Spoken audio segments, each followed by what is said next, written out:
स्वागत की कड़ी को समाप्त करते हैं।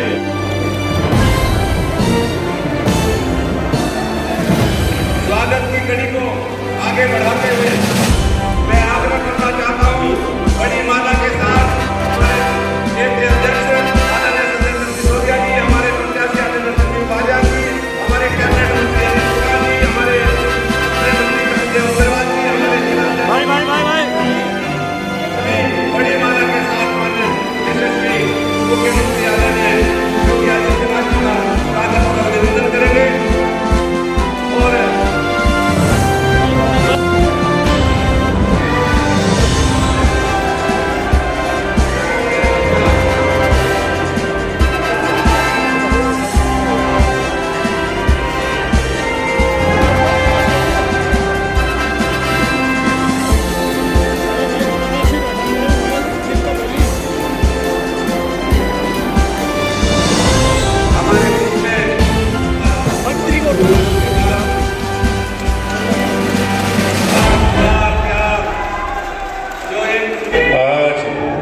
मुजफ्फरनगर की पावन धरा पर उत्तर प्रदेश के यशस्वी मुख्यमंत्री आदरणीय योगी आदित्यनाथ जी का स्वागत करता हूं, अभिनंदन करता हूं।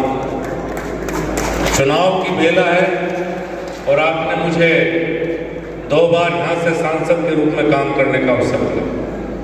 ये 2014 से 2024 का दौर,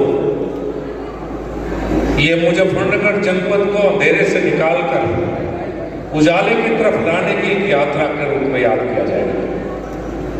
10 वर्ष आदरणीय प्रधानमंत्री के नेतृत्व में, नरेंद्र मोदी जी के नेतृत्व में केंद्र सरकार के विकास कार्य, 7.5 वर्ष आदरणीय योगी आदित्यनाथ जी के नेतृत्व में प्रदेश सरकार के विकास कार्य और बेहतर कानून व्यवस्था और मुजफ्फरनगर जनपद में हुए कार्यों को लेकर हम जनता के बीच में जाने का प्रयास करें। 10 वर्ष पूर्व 4 घंटे बिजली मुजफ्फरनगर के गांव में आती थी और 10 घंटे शहर में आती थी। आपके नेतृत्व में 4 घंटे से बढ़कर आज 18 घंटे गांव में बिजली है और 24 घंटे मुजफ्फरनगर शहर में बिजली है। मुजफ्फरनगर शहर आज इन्वर्टर मुक्त शहर है। इस शहर में इस समय कोई इन्वर्टर नहीं है। मैं आपका अभिनंदन करूंगा। कम से कम 50,000 ट्यूबवेल हमारे जनपद मुजफ्फरनगर में किसानों के पास है। आपके द्वारा पिछले 1.25 वर्ष से किसान की ट्यूबवेल की बिजली का बिल सरकार के द्वारा जो माफ किया गया, उसका सबसे बड़ा फायदा पूरे उत्तर प्रदेश में मुजफ्फरनगर जनपद के किसानों को। मेरे जनपद में मुझे नहीं लगता कोई ऐसी सड़क बची हो जो आपके कार्यकाल में चौड़ीकरण जिसका ना हुआ। नए नेशनल हाईवे, ग्रामीण सड़कों का चौड़ीकरण, रेलवे के काम, फ्रेट कॉरिडोर और इन सबसे ऊपर मेरे आज भी वो दौर याद है जब हम 2013-14 में कहते थे कि भाई शांति से जीने दो और बाकाम बाद में देख लेंगे, किसी तरह से शांति व्यवस्था का। एक जमाना था जब मुजफ्फरनगर को क्राइम कैपिटल के रूप में जाना जाता था और हमारे बुजुर्ग भी यहाँ बैठे हैं, बड़े सभी बुद्धिजीवी लोग यहाँ हैं। आजादी के बाद ऐसी कानून व्यवस्था आज तक मुजफ्फरनगर में नहीं हुई जैसी आपके नेतृत्व में स्थापित हुई है। वही पुलिस, वही प्रशासनिक अमला, लेकिन एक व्यक्ति जिसने उत्तर प्रदेश की तस्वीर बदल दी, जिसने उत्तर प्रदेश को कानून प्रदेश बनाया, उसका नाम है आदरणीय योगी आदित्यनाथ। और मुझे पूरी उम्मीद है, एक तरफ आदरणीय मोदी जी के नेतृत्व में भारतीय जनता पार्टी चुनाव में और दूसरी तरफ विपक्ष है जिसका परिवारवाद और भ्रष्टाचार दो ही उनके मोटो हैं। ऊपर तो समाजवादी पार्टी का परिवारवाद और जनपद में भी समाजवादी पार्टी का परिवारवाद। ये तो शुक्र है अभी सांसद का चुनाव है, सभासद से लेकर सांसद तक सब एक ही परिवार के चाहिए। जैसे सैफई परिवार, ऐसे मुजफ्फरनगर में परिवार, बिजनौर में परिवार, एक ही परिवार में सारे पद चाहिए। इस मानसिकता के साथ विपक्षी दल मैदान में, लेकिन मुझे पूर्ण उम्मीद है कि मुजफ्फरनगर की जनता तीसरी बार नरेंद्र मोदी को प्रधानमंत्री बनाने के लिए 100% मतदान करेगी।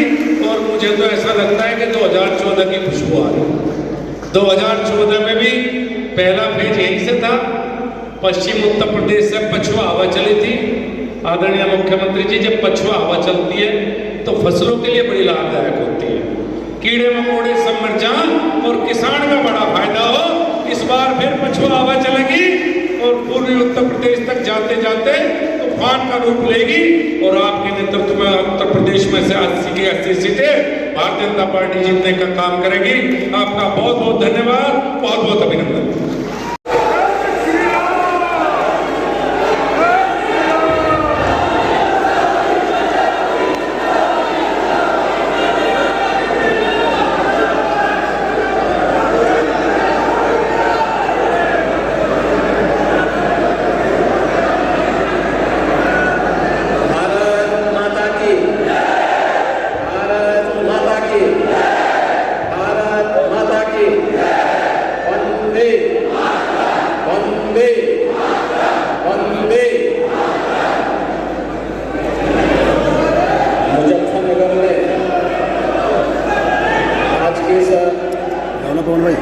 प्रबुद्ध सम्मेलन के अध्यक्षता कर रहे हैं हमारे सहयोगी दल राष्ट्रीय लोकदल के जिला के अध्यक्ष श्री संदीप मलिक जी, भारतीय जनता पार्टी के क्षेत्रीय अध्यक्ष श्री सत्येंद्र सिसोदिया जी, जिलाध्यक्ष भारतीय जनता पार्टी श्री सुधीर सिंह जी, जिला प्रभारी श्री सूर्य प्रकाश पाल जी, जिलाध्यक्ष मेरठ श्री शिव कुमार राणा जी, केंद्रीय मंत्री और लोकप्रिय सांसद मुजफ्फरनगर डॉक्टर संजीव बालियान जी, उत्तर प्रदेश सरकार में मंत्रिमंडल के मेरे वरिष्ठ सहयोगीगण श्री अनिल कुमार जी, श्री कपिल देव अग्रवाल जी, लोकदल के विधान मंडल के नेता श्री राजपाल बालियान जी, जिला पंचायत अध्यक्ष डॉक्टर वीरपाल अग्रवाल जी, भारतीय जनता पार्टी के सभी पदाधिकारीगण, सभी माननीय जनप्रतिनिधिगण, पूर्व जनप्रतिनिधिगण और मुजफ्फरनगर के हमारे सभी प्रबुद्धजन, उपस्थित बहनों और भाइयों, भागवत की इस भूमि को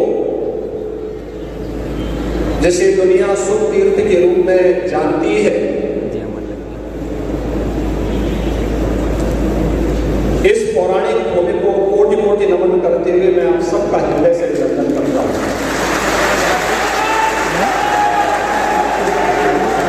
बहनों और भाइयों, में मेरा सौभाग्य है कि यहाँ के माननीय जनप्रतिनिधियों की जो यहाँ की जनता की दशकों से जो मांग थी कि सुख तीर्थ को वैभव वापस मिलना चाहिए, कौन सा देगा मुझे, और वह आज हमारी सरकार ने जो यहाँ की जनभावना थी उसके अनुरूप सुख तीर्थ विकास परिषद गठित करने के साथ आगे बढ़ाने का निर्णय लिया है।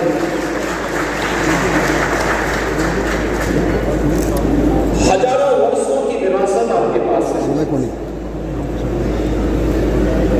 आप भी कह सकते हैं कि जीवन की सच्चाई को श्रीमद् भागवत महापुराण के माध्यम से आज भी देश और दुनिया के अंदर जहां कहीं भी सनातन धर्मावलंबी होगा वह इस महापुराण का स्मरण करता है।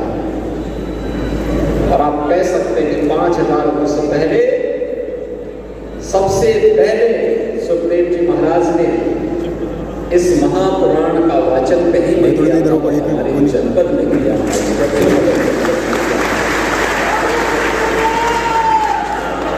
अब सोचो दुनिया के अंदर 5000 वर्ष का इतिहास कितने लोगों के पास होगा? छोड़ किसी के पास। किसका हाथ है वो? लेकिन आपके पास उंगली में गिनने के लिए है 5000 वर्ष पुराना इतिहास। इतिहास बनाने के लिए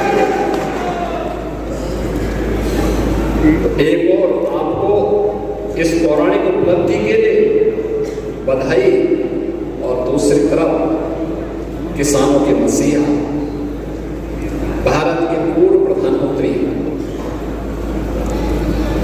चौधरी चरण सिंह जी को भारत रत्न मिला। चौधरी साहब को सम्मान बहुत पहले मिलना चाहिए था, लेकिन किसान पिछली सरकारों के एजेंडे में नहीं था। अन्यथा ये कार्य बहुत पहले होना चाहिए था। क्या कर रहा था इंडी गठबंधन? लोग तो वही थे 2004 से 2014 तक 10 वर्ष के अपने कार्यकाल में भी चौधरी साहब को सम्मान दे सकते थे, लेकिन यह सम्मान प्रधानमंत्री मोदी जी ने दिया, इसलिए मोदी जी की प्रति आभार।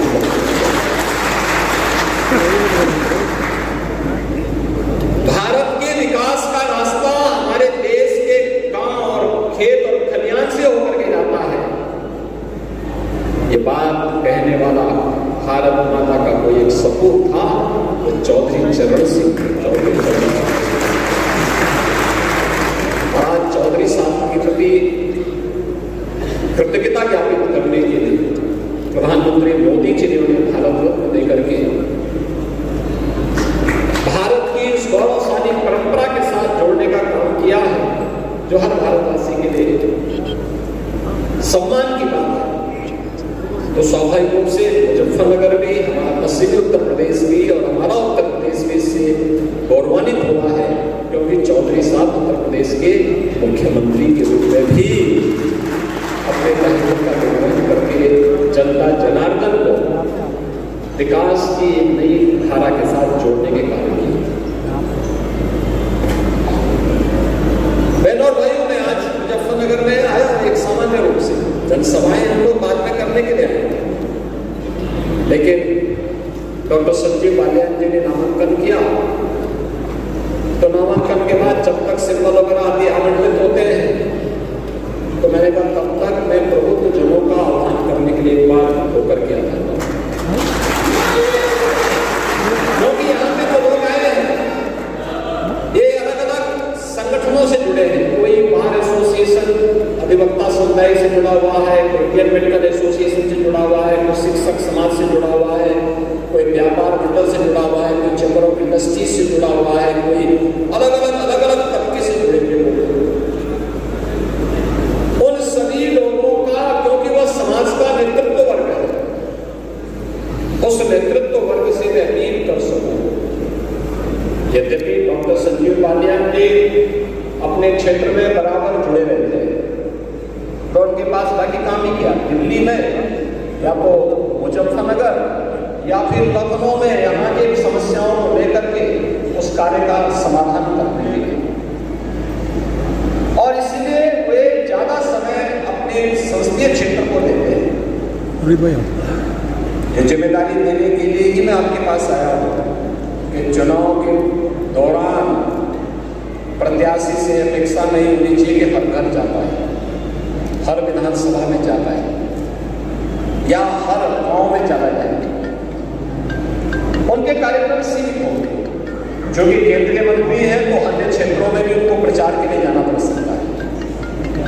इसलिए हर प्रबुद्ध जन को, हर पदाधिकारी को, हर जनप्रतिनिधि को, हर कार्यकर्ता को स्वयं संजीव बालियान बनना पड़ेगा, तब मोदी जी के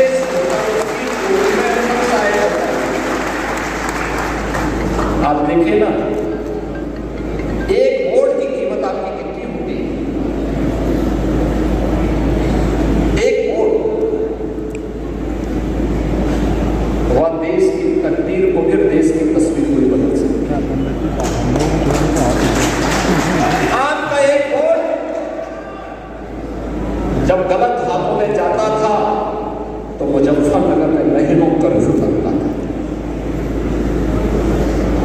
एक वोट सही हाथों में गया तो मुजफ्फरनगर अब कर्फ्यू नहीं, कावड़ यात्रा के लिए जाना चाहिए।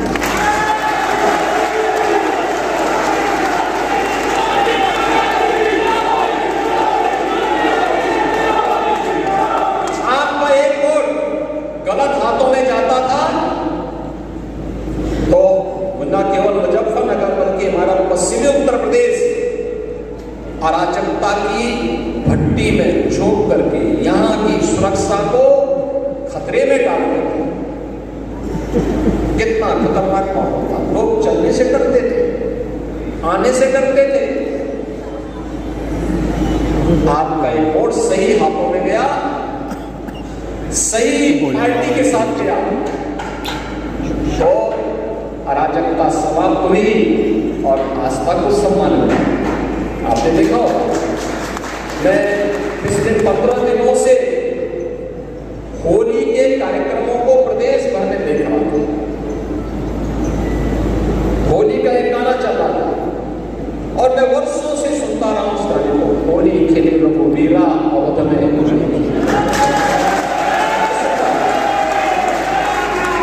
लेकिन हमें दुख होता था हर वर्ष कि होली खेलने के लिए भगवान राम का आह्वान तो हो रहा है, लेकिन अयोध्या में अपनी जन्मभूमि पे राम है ही नहीं।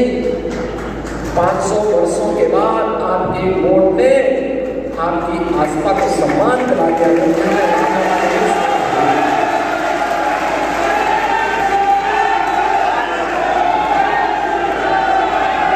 आपका वोट गलत हाथों में जब जाता था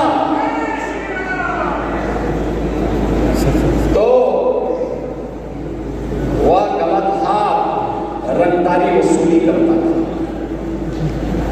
लेकिन एक वोट सही हाथों में गया, सही पार्टी के साथ गया तो परिणाम क्या है? अब रंगदारी नहीं, अब पीएम स्वनिधि योजना के माध्यम से स्ट्रीट वेंडर और व्यापारियों के लिए भी लोन के रास्ते खुले हुए हैं। एक बार नहीं, 2 बार नहीं, 3 बार नहीं, यूपी के अंदर अब तक 18 लाख स्ट्रीट वेंडर को पीएम स्वनिधि योजना में ऋण की सुविधा उपलब्ध हुई। 18 लाख लोगों। बहनों और भाइयों, एक वोट की कीमत आपको समाज को बताना है, इसलिए बताना है। भाई तू नहीं चला रहा था, जो चर्चा है एक तरफ जिसके बारे में भी डॉक्टर संजीव बालियान ने भी चर्चा की, एक तरफ फैमिली फर्स्ट है और दूसरी तरफ नेशन फर्स्ट है। मोदी जी के नेतृत्व में नेशन फर्स्ट की बात होती है, देश पहले, और इंडी गठबंधन के साथ जुड़े हुए लोगों के लिए परिवार पहले है। वे जातिवाद की बात करते हैं और मोदी जी गरीब कल्याण की बात करते हैं।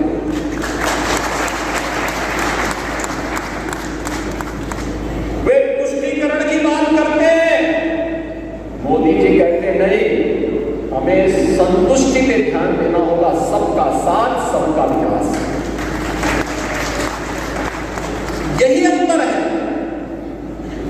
जो मोदी जी को अन्य नेताओं की तुलना में अलग पहचान दिलाते हैं और भारतीय जनता पार्टी एनडीए गठबंधन को एक अलग पहचान दिलाते हैं, और उसी पहचान को जन जन तक पहुंचाने के लिए आपको जाना है, जिसके लिए हम लोग आए हैं। क्या आपके पास मोदी जी की गारंटी है? मोदी जी की गारंटी, मोदी की गारंटी का मतलब 12 करोड़ किसानों को प्रधानमंत्री किसान सम्मान निधि। मोदी की गारंटी का मतलब 4 करोड़ गरीबों को सिर ढकने के लिए छत, पीएम आवास योजना का लाभ। 12 करोड़ गरीबों को, गरीब परिवारों को, यानी 60 लाख परिवारों को, 60 लाख लोगों को, 60 करोड़ गरीब लोगों को, 60 करोड़ लोगों को 5 लाख रुपए की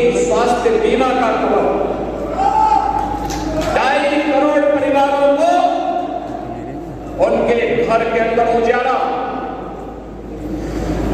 10 करोड़ गरीबों को प्रधानमंत्री उज्ज्वला योजना में फ्री में रसोई गैस का कनेक्शन, मोदी की गारंटी का मतलब हर बेटी और हर व्यापारी को सुरक्षा।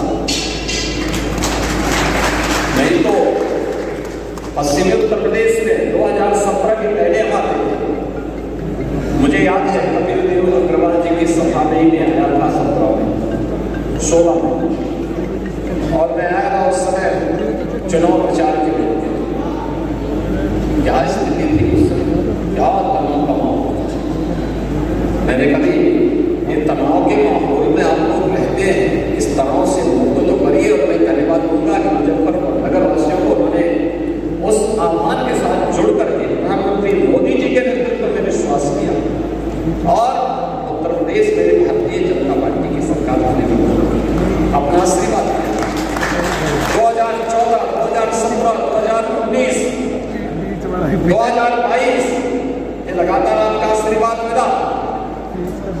तो मुजफ्फरनगर लोकसभा सीट में ही, सरगना में ही प्रदेश का पहला स्पोर्ट्स यूनिवर्सिटी बन रहा है, वर्ल्ड क्लास यूनिवर्सिटी बन रही है। अब किसी बेटी पारुल चौधरी को अपनी प्रैक्टिस के लिए दुनिया के अंदर नहीं, बल्कि इसी लोकसभा सीट में उनको अपनी प्रैक्टिस करने का एक अवसर प्राप्त होगा, एक मंच प्राप्त होगा। और फिर मुजफ्फरनगर की बेटी भी अब जब किसी इंटरनेशनल प्रतिस्पर्धा में, किसी एशियाड में, किसी कॉमनवेल्थ गेम्स में, किसी ओलंपिक में गोल्ड मेडल जीतेगी तो डायरेक्ट तस्करी में क्रोस करके डिप्टी एसपी का पद उनके सामने होगा। ना डिप्टी एसपी की सीधी नौकरी हमने दी ना। उस बेटी ने घोषणा कहा की थी चीन में, उसे पूछा गया कि चीन का खिलाड़ी तो हमसे आगे चल रहा था, तो कैसे?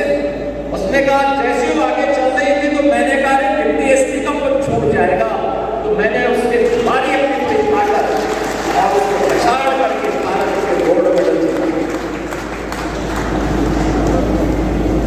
अब होनहार खिलाड़ियों की जगह बनेगी मुजफ्फरनगर लोकसभा से, पहले से है और एक नया स्वरूप, नए कलेवर के साथ, पूरी भव्यता के साथ एक इंटरनेशनल खेल की हम यूनिवर्सिटी, स्पोर्ट्स यूनिवर्सिटी यहाँ बनाने जा रहे हैं।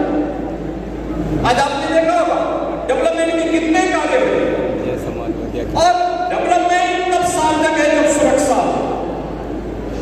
सुरक्षा के मोर्चे पर कोई कोताही नहीं, कोई कोताही नहीं।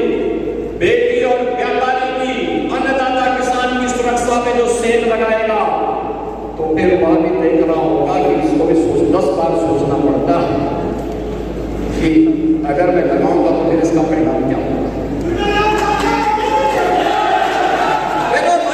वर्षों से मांग की जाती कि निजी ट्यूबवेल ऑपरेटर को भी, उस अन्नदाता किसान को भी फ्री बिजली मिले। यद्यपि प्रदेश में बहुत बोर्ड आ, हमने कहा भी नहीं, अन्नदाता किसान के लिए करेंगे। और 2600 करोड़ रुपए इसी साल के बजट में हमने लिए इसके लिए किए हैं, जिससे उस पैसे को हम सरकार से लेंगे और बिजली उपलब्ध करवाएंगे, सोलर पैनल उपलब्ध करवाए जा रहे हैं, बेहतर कनेक्टिविटी की जा रही है,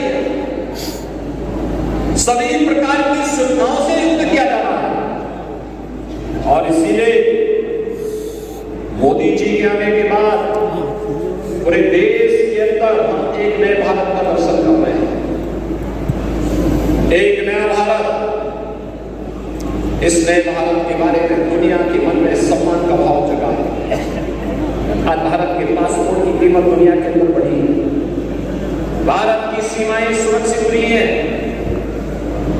देश के अंदर नए नए संस्थान स्थापित हो रहे हैं, भारत एक सही दिशा में आगे बढ़ चुका है। एक नया भारत जिसमें सुरक्षा भी है, समृद्धि भी है, इस नए भारत में आजीविका भी है तो आस्था भी है। आप सोचो क्या अयोध्या में राम मंदिर का निर्माण ये सपा बसपा और कांग्रेस के लोग करा पाते हैं क्या? आप में से कितने लोग अयोध्या गए दर्शन करने के लिए?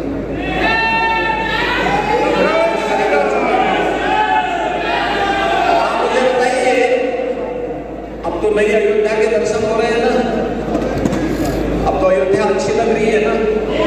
आप सोचो,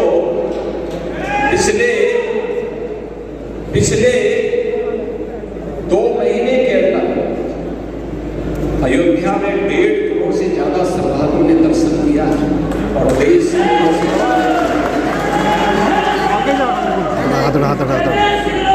यानी इतने बड़े पैमाने पे लोग आ रहे हैं और सुगमता से दर्शन हो रहे हैं। सड़कें वहां चौड़ी हो गई, भव्य राम मंदिर का निर्माण हो गया, रामलला विराजमान हो गए। नहीं तो सब सपना था। आपके पूर्वजों ने इस धरोहर को बचाए रखने के लिए के साथ ही राम छोड़ दिया। यहाँ मैं देखता हूँ में कोई किसान मिलता है, कोई परिवार आपस में मिलते हैं, संबोधन में क्या होते हैं? राम राम बोलते हैं, जिससे हम अपनी इस लड़ाई को अनंत काल तक आगे बढ़ा सकें। और आज रामलला स्वयं अयोध्या में विराजमान हो चुके हैं। क्या ये संभव था क्या? क्या ये पिछली सरकारें कर पाती क्या? उन्होंने कर्फ्यू दिया, उन्होंने अराजकता दी, उन्होंने आस्था के साथ खिलवाड़ किया, उन्होंने बेटी और व्यापारी की सुरक्षा में सेंध लगवाई। आज एक नए माहौल में आगे बढ़ रहे हैं। हमें मोदी जी को तीसरा कार्यकाल देना है, क्योंकि मोदी जी भारत को दुनिया की तीसरी बड़ी अर्थव्यवस्था के रूप में काम कर रहे हैं। अगले 3 वर्ष के अंदर भारत को दुनिया की तीसरी बड़ी अर्थव्यवस्था बनाना है, तो मोदी जी को तीसरा कार्यकाल देना होगा। और मोदी जी को तीसरा कार्यकाल देना है तो हमारे प्रबुद्ध जनों को, जो नेतृत्व वर्ग है अपने अपने तबके का, उन्हें अपनी जिम्मेदारी का निर्वहन करना होगा। जिम्मेदारी का निर्वहन इस रूप में कि नहीं, मेरी भी जिम्मेदारी है। पहले वोट करने के लिए करना है। आपका तो पहले चरण में चुनाव, तो आपको तो 19 अप्रैल को चुनाव में आपको भाग लेना है। गर्मी हो या बरसात हो, आंधी हो या तूफान, हमें इसकी परवाह नहीं करना है। अपने लोकतांत्रिक अधिकार का प्रयोग करना है और मोदी जी को फिर से तीसरी बार कार्यकाल देने के लिए, भारत को दुनिया की महाशक्ति बनाने के लिए, भारत को ग्लोबल लीडर के रूप में स्थापित करने के लिए हम भी अपने राष्ट्रीय दायित्वों का निर्वहन करेंगे। और इसके लिए मोदी जी को तीसरा कार्यकाल, और मोदी जी को तीसरा कार्यकाल तब मिलेगा जब डॉक्टर संजीव बालियान जी यहाँ से भारी मतों से चुनाव जीतना करेंगे। और आप चिंता मत करिए, मोदी जी का संकल्प है, मोदी जी का संकल्प है विकसित भारत। विकसित भारत के लिए उत्तर प्रदेश विकसित होगा, और उत्तर प्रदेश को अगर विकसित करना है तो मुजफ्फरनगर तो विकसित होगा ही। उसकी चिंता नहीं करनी, विकास और सुरक्षा ये सब हमारी जिम्मेदारी है। आपके जनप्रतिनिधिगण, दोनों जो मंत्री आपके जिले से हैं, तो ये मंत्री हैं, हमारे विधायकगण हैं, हमारे अन्य पदाधिकारी हैं, सांसद हैं, अन्य महत्वपूर्ण पदों पर बैठे हुए लोग हैं, सभी लोग मिलकर के विकास की प्रक्रिया को आगे जोड़ेंगे। मैं आप सबसे यही आह्वान करने के लिए आज आपके बीच में आया हूं कि फिर से जो देश के अंदर आवाज आ रही है, फिर एक बार मुजफ्फरनगर की आवाज बोले थोड़ा, फिर एक बार